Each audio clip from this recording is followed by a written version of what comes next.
I get you an idea of what I did here. Kind of rebuilt this power supply that was potted. You can see it's looking a lot better than what it used to look like. The problem I found with this power supply was actually with this cap right here. One end looked like it had a bad solder short. Instead, I opted to buy all kinds of new components for this, from the triac, which sits over here in the corner, to, I don't know if you can see it, probably not, there's a diac that sits down here. You probably vaguely see it.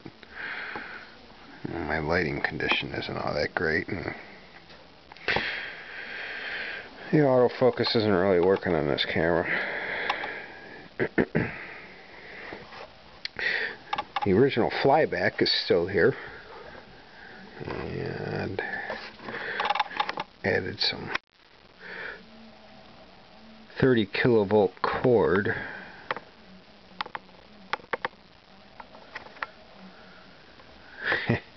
And you can see I had some fun with some high voltage here.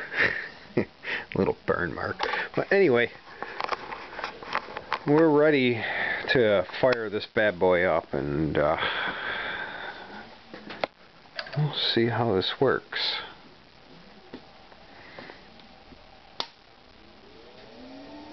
Hear the fan kicking on.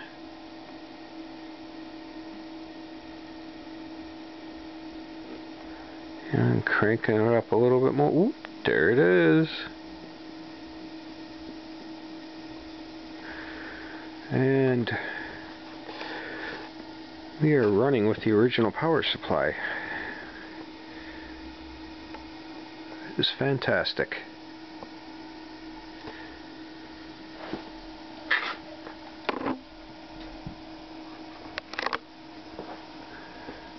Let me shut some lights off here and get this thing in the dark.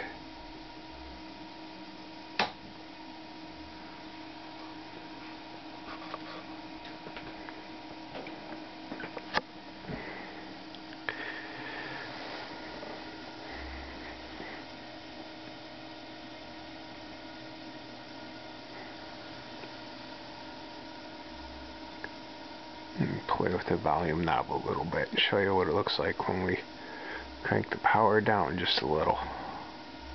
I think it's really freaking cool with the power cranked down. It's got a really neat effect.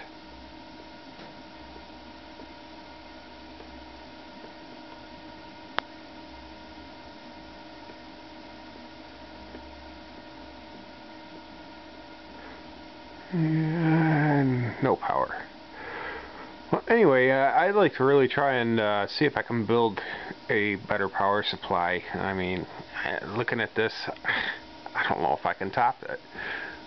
But I got another flyback on order.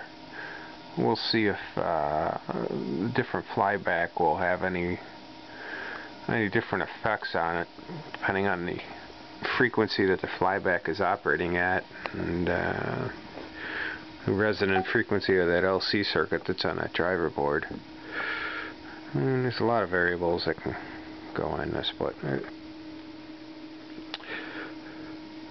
I could say it's pretty cool with just the original equipment. I'm almost tempted to just leave it the way it is.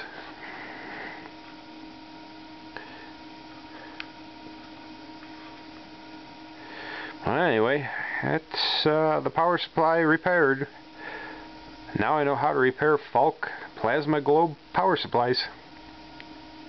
If anybody else has one out there, I'll repair it. Sayonara. And I say, lights out.